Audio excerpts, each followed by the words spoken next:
Welcome back, ladies and gentlemen. This is the Q&A podcast. We are back for another year. I'm excited to be on Inside the Birds platform again. I'm Jason Avant. I'm here with my co-host, my man, Quintin Mikell. Say what up, Q.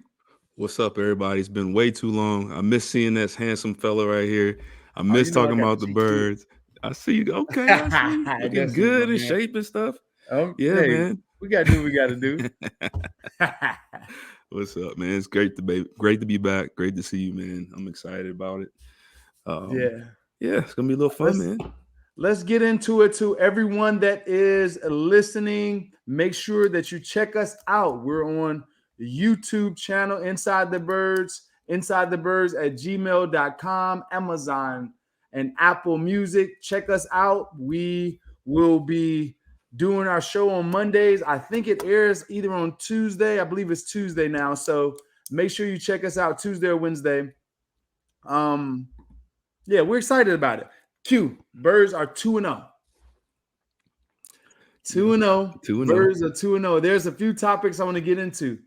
Jalen hadn't looked the best these two games, but he's completing the ball at a higher percentage. We're still 2-0, and we're figuring out ways to win. D-line is looking amazing. There's a few things that are looking amazing, offensive line at times.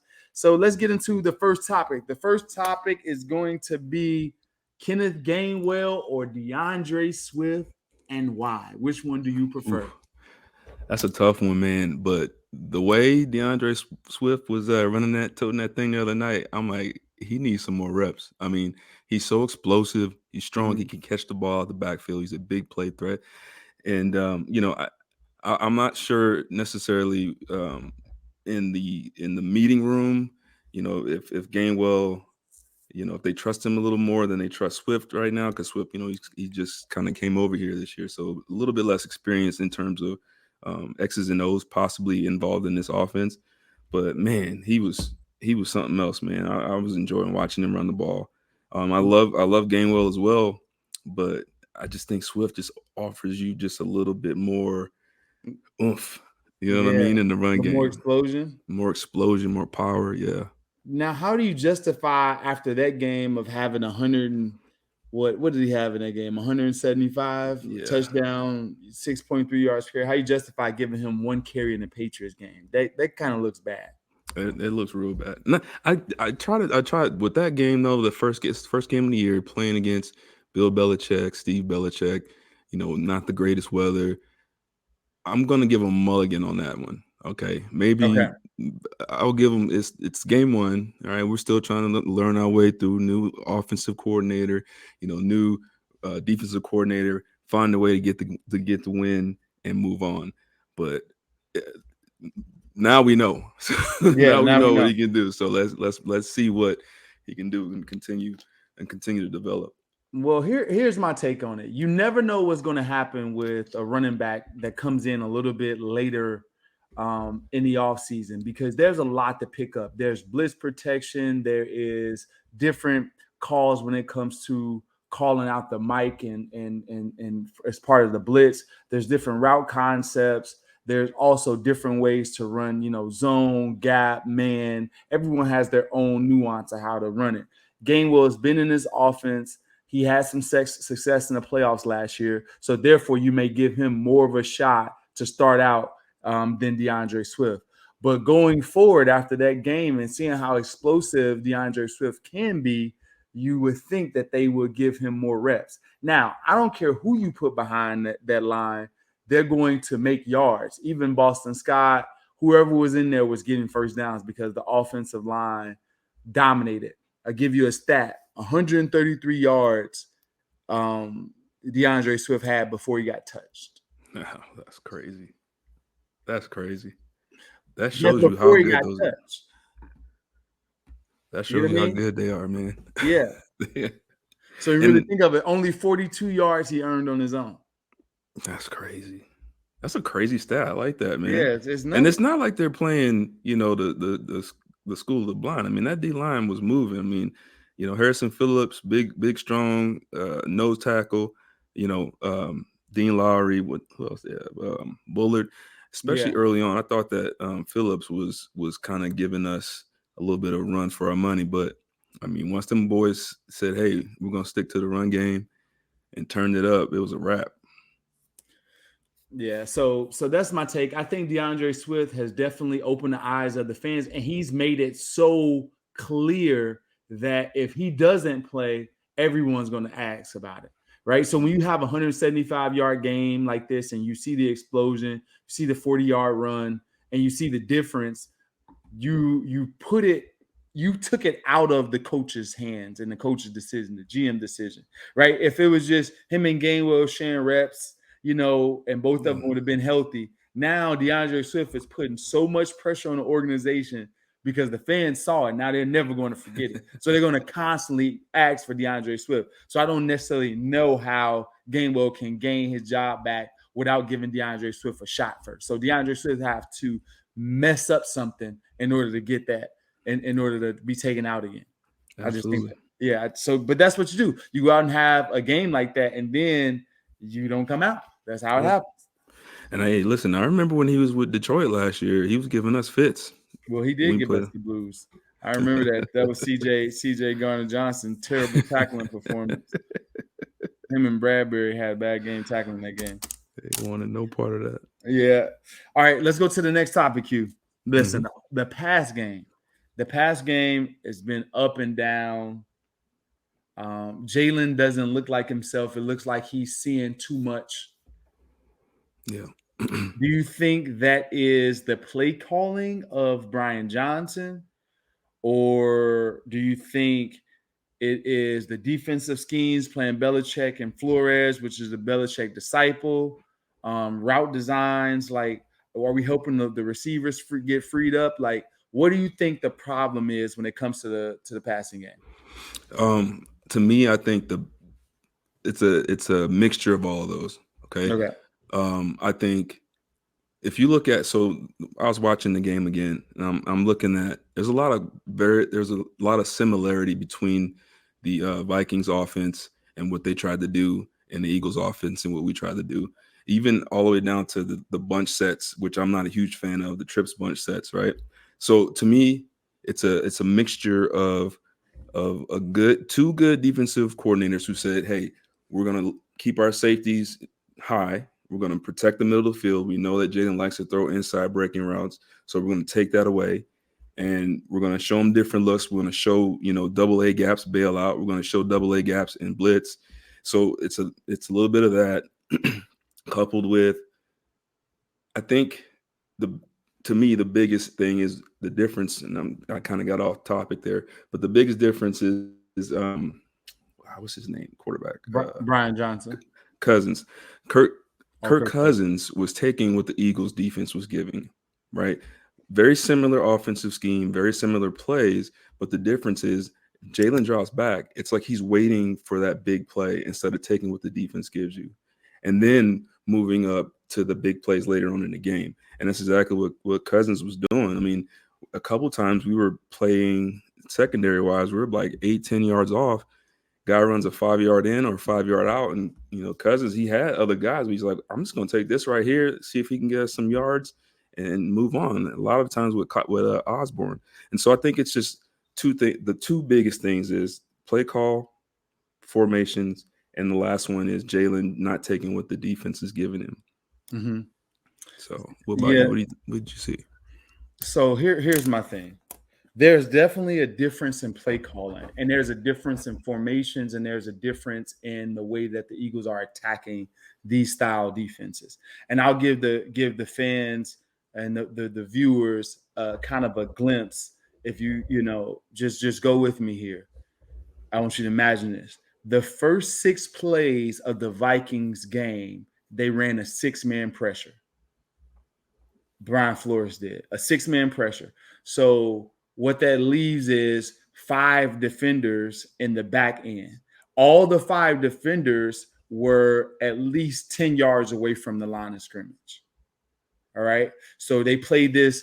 I'll call it a cover 4 fire zone with a robber. That's basically what the defense was. The middle of the field safety will come down into a robber position, and they would play cover 4 behind it. Right. They ran this the first 6 plays of the game. and Jalen was scrambling for his life for the first 5 plays, and then they finally the first 4 plays, and then they hit Devontae Smith, right, for the big one, Yep. and they were in these condensed splits, which is not advantageous to this cover 4.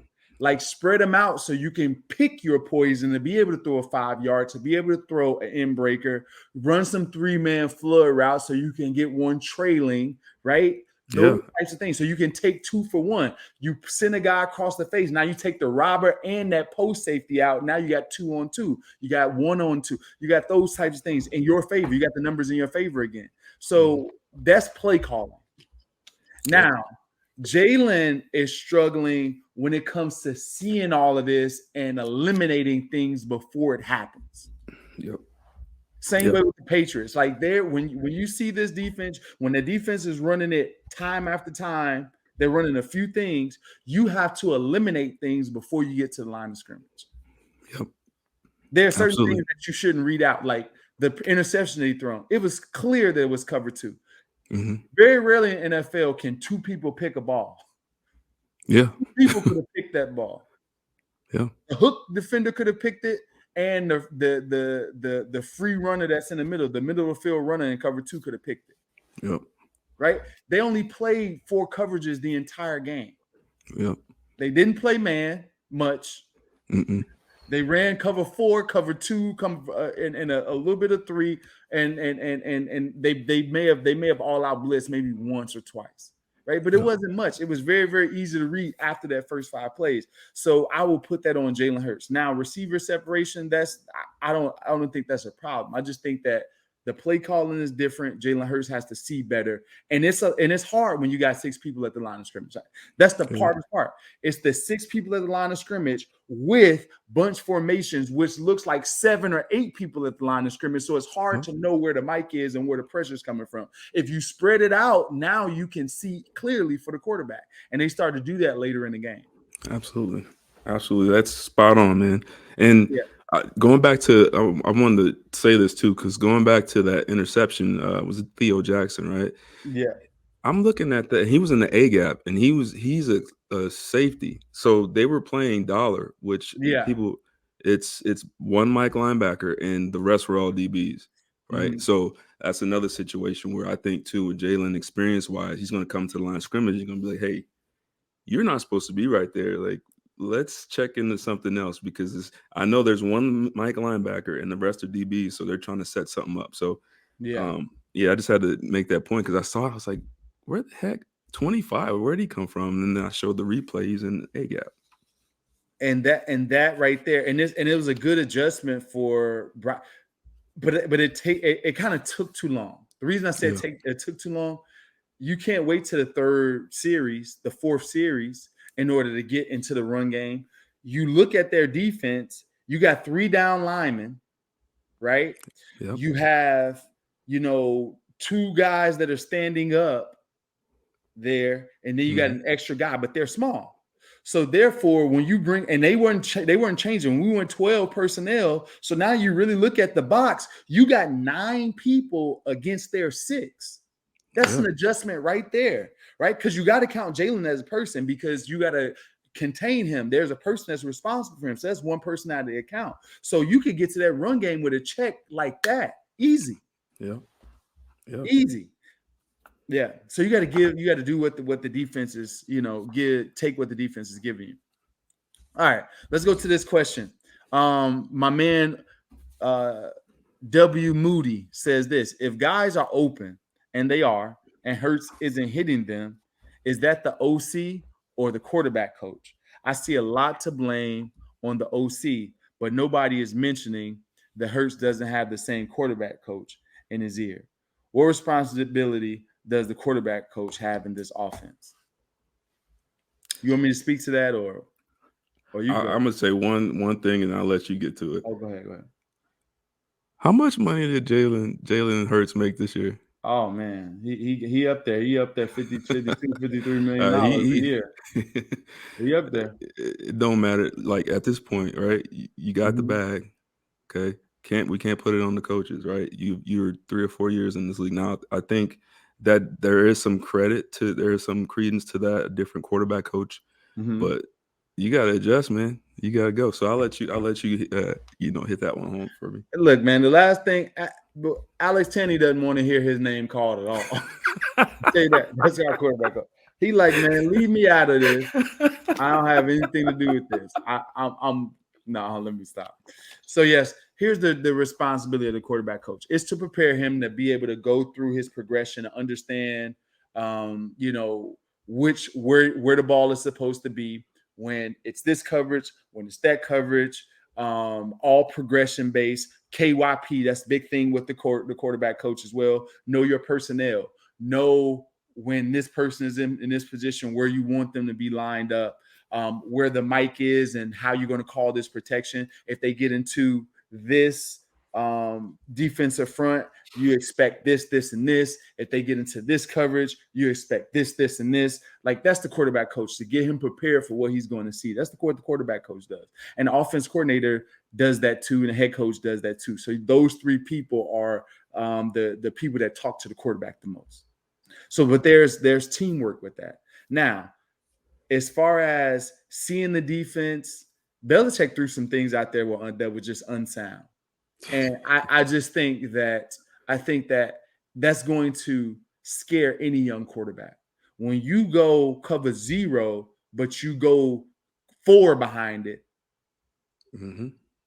it goes against all the principles.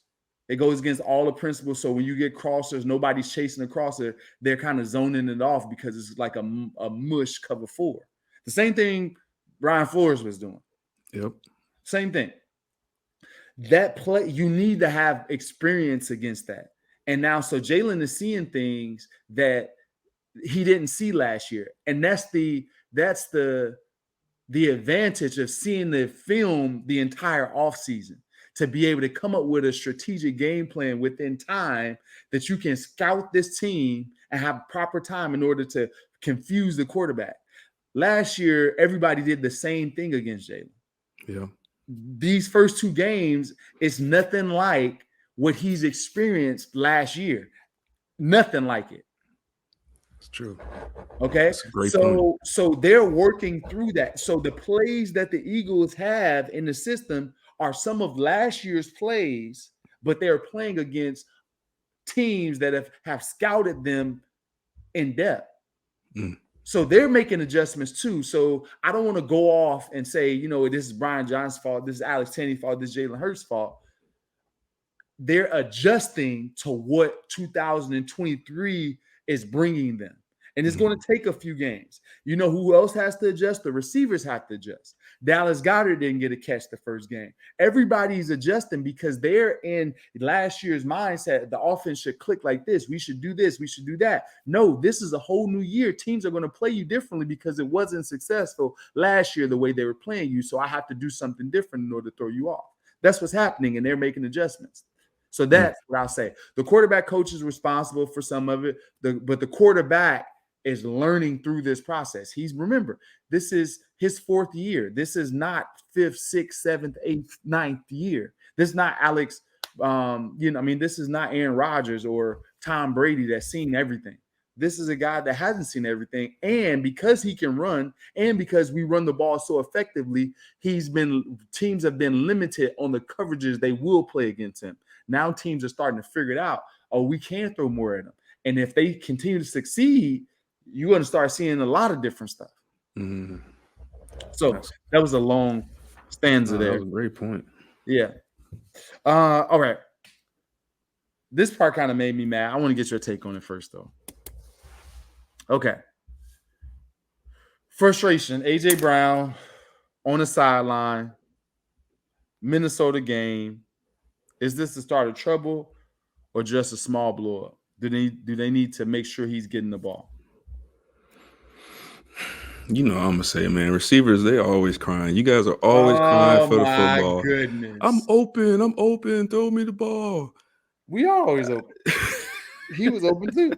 He was open last game. Devontae Smith, Dallas Goedert was open. Everybody open. Quarterback. If the quarterback can't see it and/or he getting a lot of pressure, you're not getting it. But go ahead. That don't mean you're not open. Fair enough. Good point. I think, to me, at first, so this can go two ways, right? You got a guy that's frustrated, and I think that AJ Brown is an extreme competitor, and in those situations, you want a guy that's going to want the ball. He's gonna, hey, give me the ball, give me the ball. So that part of it, I understand. I also love and respect the way that Jalen handled it and what he said after the game. It's still my brother. Like, we're still best friends. Like, it's just something that happens, and these things occur and they happen from time to time. And then first two games, I'm sure it's frustrating because, like we just went through and explained, like they're throwing a whole bunch of different new looks at this team, and they've got to figure out a way to adjust through it.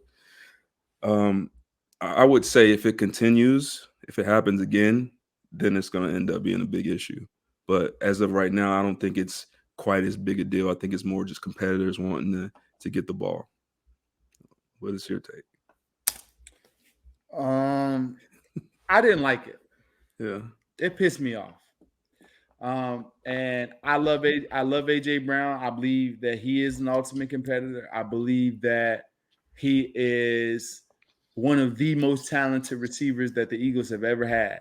I would not half the player that AJ Brown was, right? So I respect him and I respect everything that he's doing. However, that was as selfish as it gets. And I don't give a damn how frustrated you are. You look up at the damn scoreboard and you say, my team is winning 27-14. We're running the ball. Devontae's getting off, right?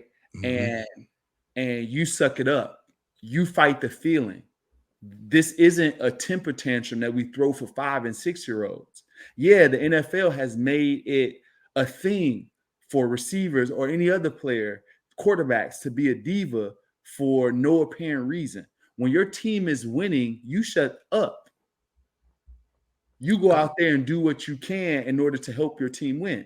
And let me tell you something about this game of football. The ball finds sacrifice. It always has. It always will.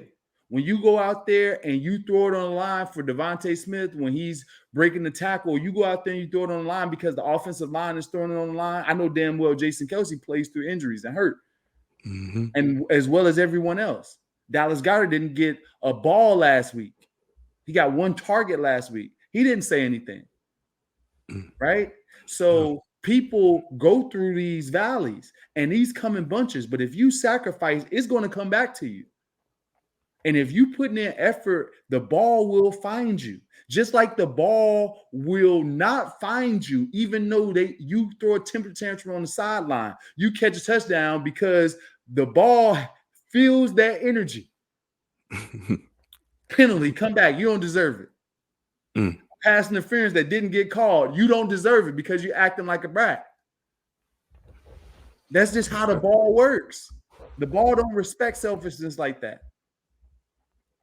And all those guys throughout the years that have been selfish like that, they never win championships. Never.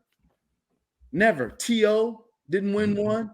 Chad Ochocinco. And I love these dudes. Love them. Because they're part of my childhood. But they demanded the ball and they threw Tim and they didn't get the ball. They didn't win. Randy Moss, they didn't win.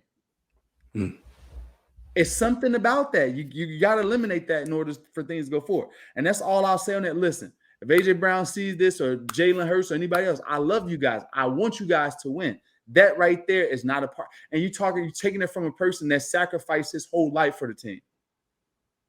I used to have teams calling me and my agent, hey, you think Jason want to get out of Philly? We can use him better. We can use him more. He can get more targets.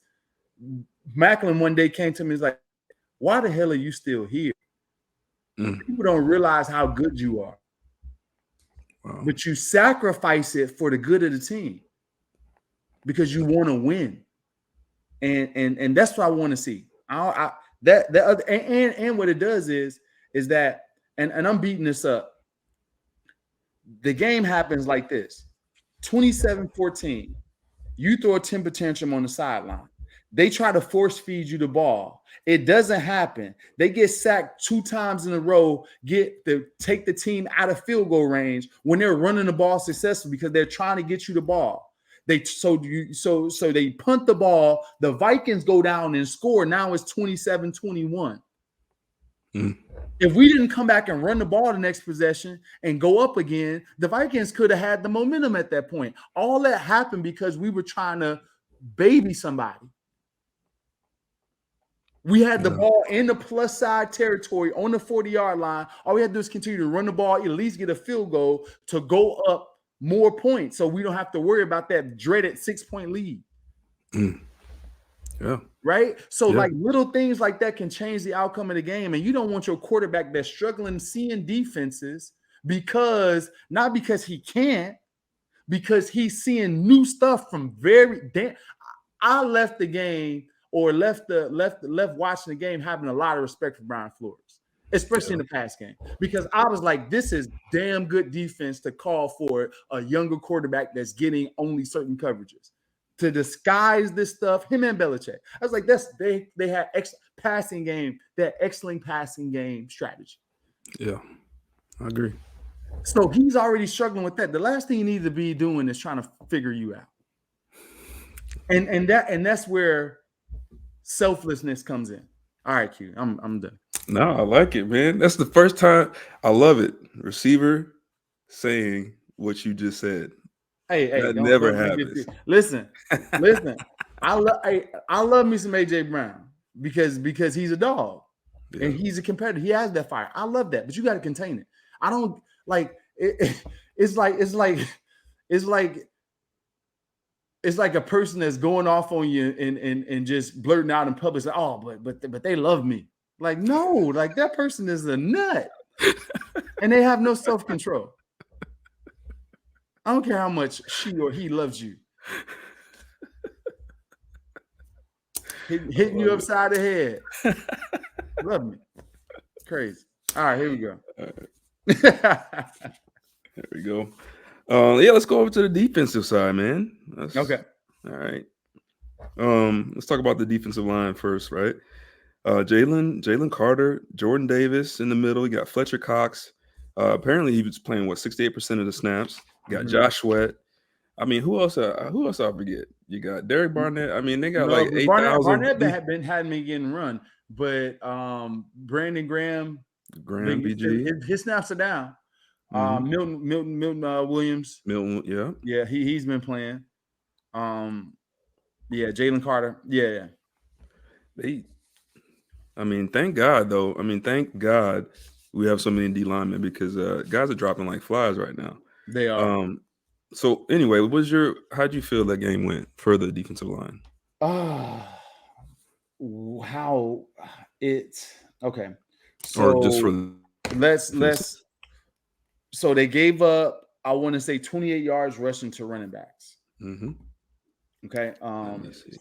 28 yards rushing or 28 yards. 28 yards rushing the entire game. That's amazing. They got after the quarterback and pressured him. I think Jalen Carter is like third in the league over 2 games when it comes to quarterback pressures for a defensive tackle. That's amazing. Mm-hmm. And he's not playing, and he's only playing 50% of the snaps. He's a monster. You know, so that's amazing. Jalen Carter, and then Jordan Davis is in the backfield making TFLs and tackles for loss. Got him a sack last week. You know, not this past week, but the week before that, tackles for loss. You see the play where they were running play action and he pushed the center back into the running back and Kirk Cousins. Yeah. Yeah. So that was a sack. That was considered a sack. But yeah, it unbelievable. So I believe that they're playing extremely well. I can't wait till Hassan Reddick gets to the point where he's pass rushing at the same level he was last year. Right now, it doesn't look like that because he has a cast on his hand. So once we get some Hassan Reddick in the party with Josh Sweat and he's with that rotation, it's crazy. And let me say this. Fletcher's getting off the ball. Yes, that young boy has inspired. That young boy, them young boys have inspired Fletch because he's getting off the rock. It was a few times where he was like, he beat both of them off the rock. I'm like, oh, he coming to do this again. Some people may be in trouble. And he closed this game out. What's When the that? Vikings were driving, he closed this game out with 2 straight plays. Oh yeah, yeah, man. Yeah, I so mean, doing well. Defense line, that's the best part of defense for sure. You go ahead. no, I agree, man. I mean, it's like I said, we were naming all the players. I mean, it's like a freaking all-star team. I do think, when we get to the second level and we get into, the secondary, we're gonna have some issues right there. Yeah, And it started to rear its ugly head. I mean, Kirk Cousins had 364 yards, 4 yeah, touchdowns, yeah, right? 300. Now, Yeah, Justin Jefferson went off, but I mean, Osborne was getting off. I mean, we gotta tighten things up in our secondary. yeah. Um, But before we get to secondary, I wanted to say one thing about the defensive line. mhm, When we go 5 down, that's the problem. mhm, When we go five, it's not really 5 down linemen when because we got the defensive ends out there that's standing up half the time. But when we go Jalen Carter, Fletcher, Milton Williams, or Jalen Carter, Jordan Davis, and any 3 of those, that's a whole problem yeah, in the run game. A whole problem. If teams come in like any type of big personnel, 12 personnel, and they do that, you got no shot, like no shot. It was one time where they had 9 people that couldn't block them 5. I was like, this is unbelievable. Like they were like, I'm talking about killing them. I was like, this is like Jordan Davis had 2 people still pushing forward. Fletch was defeating a double team, and Jalen Carter was already back. I was like, this is unbelievable. it, it Yeah, really is. so that like you can't get in it all the time, but when they go 5-man, when they go 5-0, oh my god. It's because it's one-on-ones across the board. You can't block Yeah, them. You can't block every single one of them one-on-one. yeah, that's a problem. But yeah, so let's get back to that secondary. Like that, the secondary, there's a lot of issues. Mhm. Not It's not only secondary, it's the second and third levels of the defense. Yeah. Um, and we were limited on what we do because Avante went down and Bradbury's not playing and Reed is not playing. Yeah. So now your basic coverages and your basic man-to-man, and then they were doing what teams should do versus man-to-man. Like people saying, Justin Jefferson killed Slay. Or listen, I don't think that he killed him, but Mm-mm. because here's what I say when you kill somebody. Like you running routes on them up, you routing them up. Running crossers with 3 people coming over to pick for him or running a deep cross in man-to-man, he gonna win one of those or 2 of those or 3 of those. It's just that he's too fast to cover all the way across the field, and when you give him no help from that side. It's just Yep. tough to do it the entire game. And that's what they were doing. Most of his yards that he got was on crossing routes. Yep. And then the ones that were everything else was toughly contested. Yeah. Like he I made mean, some tough catches, some real tough ones. real They tough were one. right there. I'm Yep. surprised he caught a few of them. So if I was Slay, I wouldn't look at that and be like, "Oh, this is that type of game." No, he got off, but it wasn't like It was Slay scheme was based. in good position for these plays. Yeah. You know what I mean? Very good position, and I believe that the defensive play calling could have helped him a little bit more in these I, situations. I agree. I Yeah, think, and I'm just praying that it's not another year of, you know, it's kind of a gift and a curse when you have such good D linemen, because now you don't, as a defensive coordinator, your mindset tends to become, well, why do I need the pressure? I'll just let get in the 5-man front, or we'll get in the 4-man front and let these guys just eat. But I'm just hoping that it's not going to be more of the same. The problem is you got to change. You can just send a 4 or 5-man pressure, or 5-man front, 4-man front, but you can change up the looks in the back, right? In the yeah. back end, you can press, you can play off. I don't see enough creativity in the back 7. Especially when you're looking at the opposing defense and Yeah, all the stuff that they're doing. Because the Patriots, I didn't know what they were doing until Jalen got into his drop. Yeah. I didn't know what the defense was. So I know he didn't know what the defense. I'm looking at it on film from all the way up here. And he's on their level. So I know he didn't know what the defense was to start. Yeah. You don't know until you get into maybe your second step of your drop, your third step in your drop. You're like, oh, this is cover 2. Oh, this is this or whatever. Like it's tough. It was tough. And you don't see that with our defense. And if I don't want to, this is what I don't want to see. I don't want to see man to man you run and you rush forward. I like you know how hard it is, coach. You know how hard it is to cover somebody man to man. They rush 4 people. If you're gonna play man to man, blitz somebody, man. They can't cover all day. Somebody gonna be open. Doggone Justin Jefferson ran up the field 15 yards, went up another 5 yards, and caught the ball on the opposite number. He had all damn day. Of course, Slay gonna get beat. Help me out, man. Yeah, give me an alert. Give me an alert safety or something. You get this man over here doing the Harlem Shake in the middle of his route. He's gonna get open because he got all day. I know our defensive line is like that, but what I'm saying is, if it's going to be man to man, don't play man unless it's cover 2 man. Mm-hmm. If it ain't cover 2 man, send people. Am I lying, Q? You ain't lying. Hey. Be out there covering for days, yeah, man. you can't. Nobody can do it that. You can't do it that long. You know what I mean? It's like the bedroom. You only got so much time. I swear, man. I coach out here at a school, and it was funny one day. We were on bye week last week, so one day the defensive line coach, I just let him call the defense, and bro, every single call was like a 0 blitz, like 0 D-line stunt, and by the third time, the secondary started looking at me like, hey man, this is practice. What we doing? We're not really tackling the quarterback. Like, give me a break. Give me a cover 2. Give me a cover 4 or something like that. So I know, man.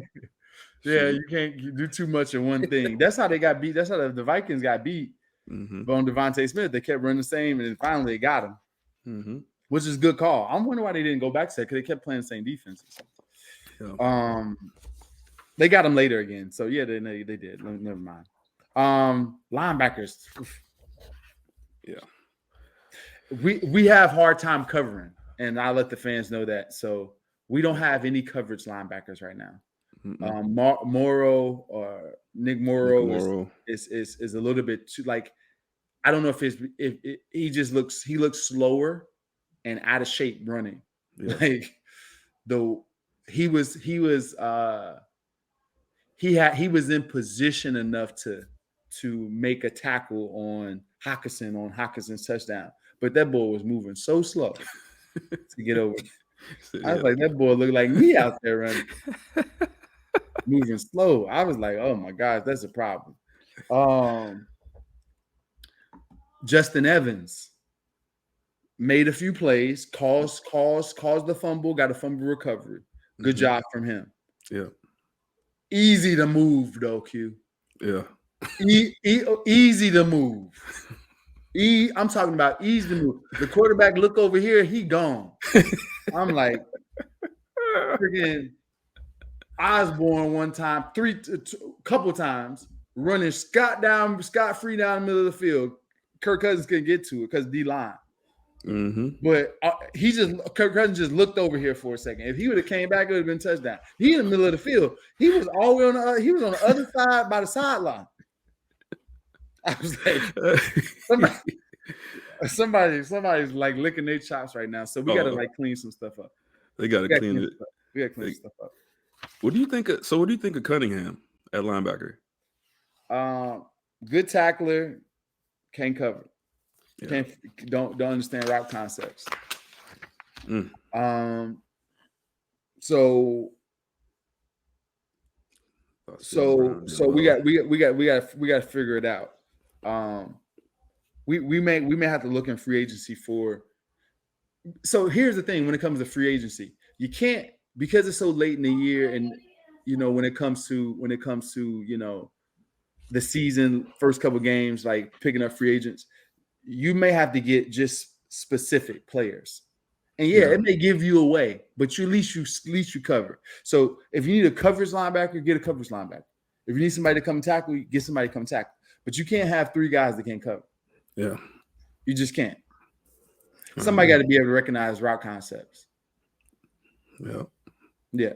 And the same way with our nickel defender. We're in trouble with that position. Yeah. The same way our nickel defenders and stuff like that. Like, yeah. Because there are certain things that they can do, like Hockenson early in the game, they went in motion, they stacked 2 guys. They stacked 2 guys. And the man that was on the point just kept it. I was like, dude, how low this? Yeah. Because they putting you right behind it. You know something about the break. They're gonna switch release. How low it? Yeah. Change it up. You know what I mean? Of course, he caught it for first down and plus. That's coaching, man. Like that's that right there. It's coaching and it's experience. Yeah. And I'm trying to find who's the secondary coach again. Yeah. I'm blanking right now. What do you need? Our secondaries coach, DK McDonald. Yeah. That's his job. We gotta. Well, it's gotta get them boys ready quickly. It's second game, and you got a lot of injuries, so I can't. I'm not gonna get on them. Okay. They got a lot to improve upon. Yes. Which they can. Yeah, they got the Buccaneers next week. They have a lot to improve on, and they need some talent at linebacker, like coverage talent. Yeah. Yeah. Well, I don't know. We'll see. It's still early. You know, there's a lot of football left, as we like to say. Got the Buccaneers next week. Yeah. Who actually are surprisingly better than I thought they'd be. Mayfield is playing. And you know what? I tell you this, if you got Mike Evans, start him. I want the Eagles to win. I want the Eagles to win. But if you play fantasy football, you have Mike Evans. Sorry. Hey, listen, I'm not coming at anybody. All I'm saying is that D Slay can't cover everybody. For real. What happens when they put him in the slot? It was barbecue chicken whenever Justin Jefferson went in the slot after Avante went down. It was yeah. They're gonna look at that and be like, Mike Evans his 6'4" gonna be right in the slot. 6'5" receiver in the slot. I'm definitely starting. Oh man. And I don't like doing that, but hey. Here we go. Fan question from Anthony W. Do you guys feel it's a scheme, lack of quality players, or mixing both in the backfield, in the back 7, causing our Birds to give up big passing yards so far this season? We gave up 326 yards passing, 326 passing yards per game. So Mac Jones went off and Kirk Cousins went off. Like, what do you think it is? You think it's the back 7 players scheme? Yeah, we kind of talked about it. It's really a mixture of all that, inexperience, injuries, new defensive coordinator, putting in a new system. So it's really a mix of all that stuff. And, I think eventually they'll start to put it together. But I do agree with you. Our linebackers have to get better at covering, even if you just have to play zone the entire time, because they're really good coming downhill. They're really good playing against the run. Mm-hmm. Less man, more zone. I think they'll be fine. And mix up the sky, be able to disguise the coverage, and you'll be fine. Yeah. I feel like no matter who's the coordinator, I feel like we said the same thing though, like the last couple of years, doesn't it? That's because the D-line is so good. Yeah. D-line is so good. Point. That's it. Yeah, that's it. Hey, you guys, we are back, ready for the 2023 season. Thank you guys for tuning in to the Q&A show. Make sure you email your questions to insidethebirds@gmail.com. Again, insidethebirds@gmail.com. Thank you to Adam and Jeff and Josh and everyone that's responsible for the Q&A show. Q, great job as usual, breaking things down. Can't wait to do this again next week. To everybody out there, peace and thank you for tuning in. All love. We'll see you guys next week. Thanks.